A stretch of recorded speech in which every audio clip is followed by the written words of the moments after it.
How's it going, everyone? Welcome back to Rangers Rundown. Well, the Rangers got reamed by the Devils. If you want to read the board, then pause the video. Have a good night.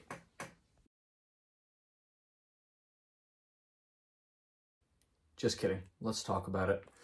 Kreider, Zibanejad, Lafreniere, Panarin, Strome, Vetrano, Kopp, Heel, Hunt, Mott, Goudreau, Reeves, Lindgren, Fox, Miller, Trouba, Nemeth, Braun, and Shesterkin started the night in net, but he would not finish the night in net with three new faces on the Rangers tonight: Kopp, Mott, and Braun. I'm sure you've heard all about the trade deals, so we won't go into them in too much detail. Kopp did end up with 2 assists tonight, so very good for him. I also enjoyed watching Mott. He just puts 100% effort into every single shift. He did a fantastic job. He had a couple takeaways. He had a couple good keep-ins in the zone. And then Braun, I liked his play. A couple of good hits, steady defenseman to play with Nemeth, who at moments tonight looked good, but also at moments tonight looked like the Nemeth that we know and love this season.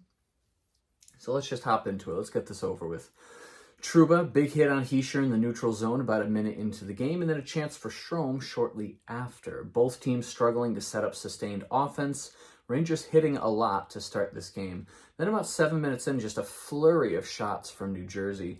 But at 7:10, Zibanejad would score the opening goal of the game. Lafreniere stole the puck beneath the goal line. He gets it to Kreider, who bounces it off the pads, gets to Zibanejad, he tucks it in.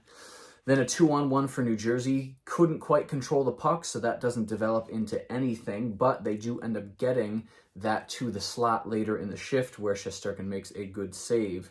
9 minutes in, Shesterkin's save goes straight up and he loses it. It lands, 20 feet in front of him. New Jersey gets it back, but they wouldn't be able to score.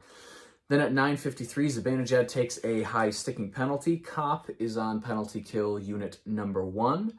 And he also has a shorthanded 2-on-1 chance with Goudreau during that penalty kill. New Jersey gets no pressure on their power play until about 25 seconds left. So at this point, you think this game is going all Rangers.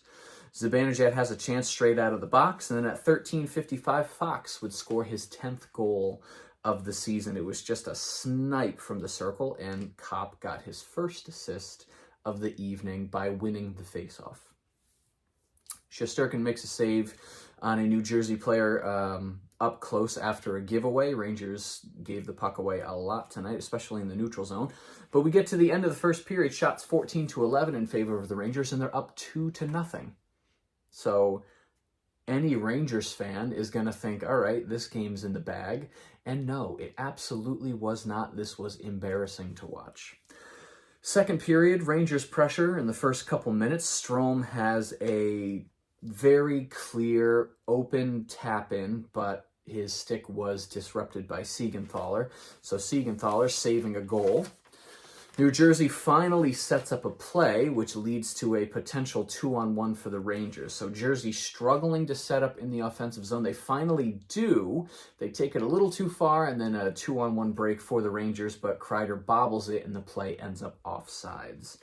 6 minutes in, the play is all Rangers. So first period, first 6 minutes of the second period, the Rangers owned the game, and then all of a sudden, just the wheels completely fell off. 7:12, Tatar scores the first goal of the game for the Devils. It was very similar to the point goal against Tampa Bay, where it falls in between Shesterkin's pads, and they get a stick through and able to push the puck over the net.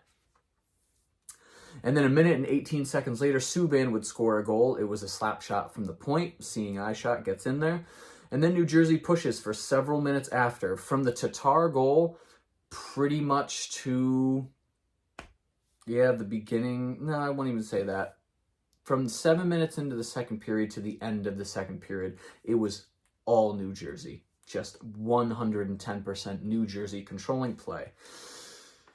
12:40, Dawson Mercer scores a goal. It was a point shot. Rebound lands right in front of Mercer. He has a wide open net. He tucks it in. So the Devils go up 3-2 in the span of just over 5 minutes.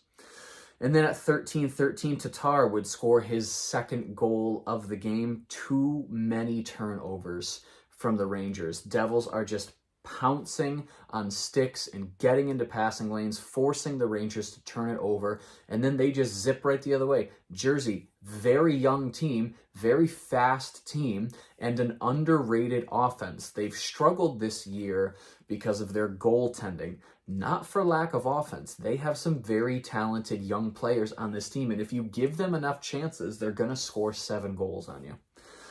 Reeves takes a slashing penalty at 13:32. And then at 13:55, Bratt scores a power play goal. But the Rangers challenge for offsides, and it was. So they win the challenge. That goal comes off the board. So it's back to 4-2, a more manageable comeback for the Rangers, who are the comeback kids of this season along with Columbus. They come back to kill off that power play after the offsides challenge won. New Jersey pushes and controls play. Rangers stuck on the ice for about 90 seconds at one point for one shift. Then at 18:07, Sharon Govich would score a goal, putting New Jersey back up 5-2. Shots 13-8 in favor of New Jersey for that second period. We get to the third period. Georgiev is in net. They pull Shesterkin after he gives up 5 goals in one period. Kopp on the first line, Goudreau on the second line.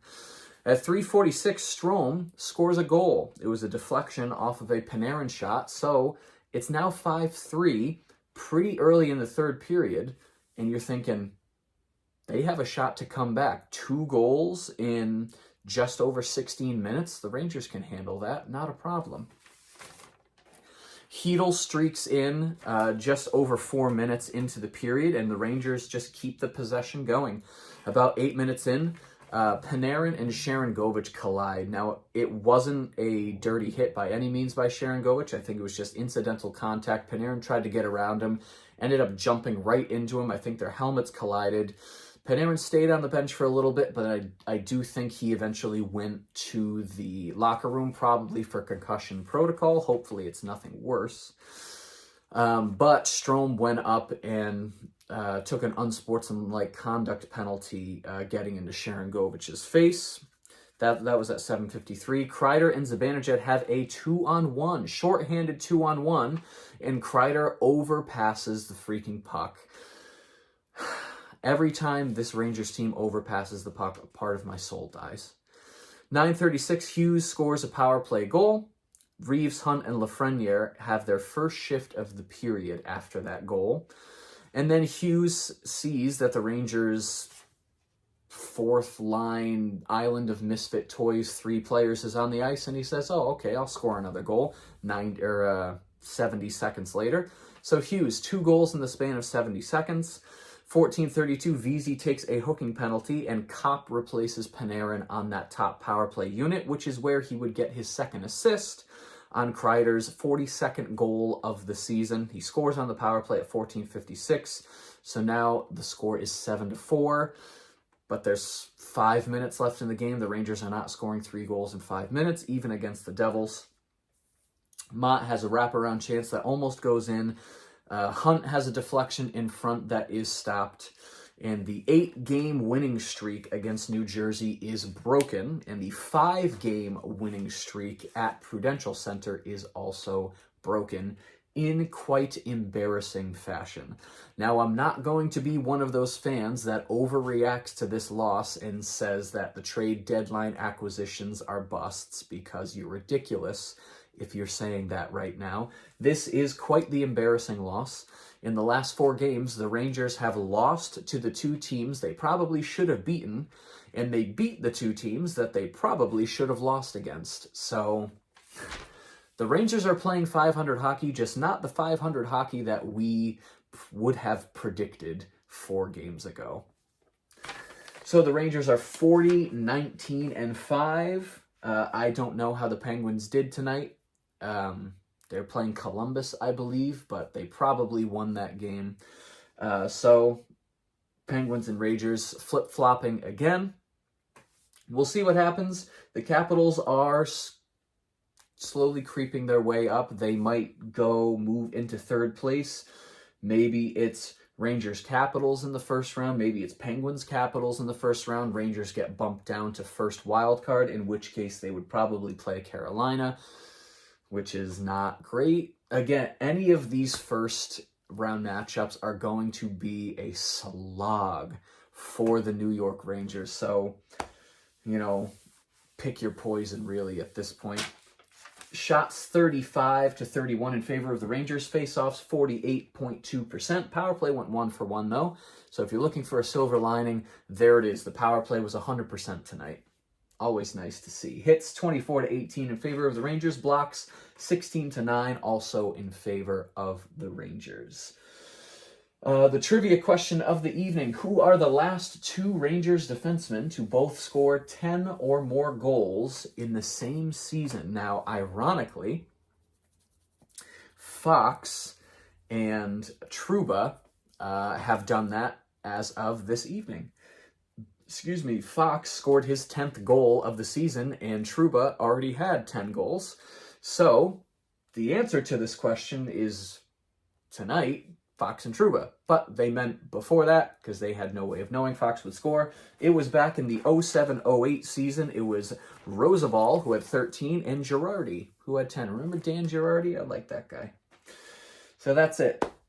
Rangers are back in action Friday at home against the Penguins, which will be a very important game for them to win. Hopefully Shesterkin has a bounce-back game, and hopefully the Rangers can squeeze in a practice or two where they get the new guys just better assimilated into this lineup, although Kopp wasted no time getting himself into this lineup. But just to get this chemistry gelling a little bit, watch a lot of tape from this game, hopefully as well. If you enjoyed this video and you'd like to see more videos like it, be sure to hit the subscribe button. Thank you so much for watching, and I will see you in the next rundown.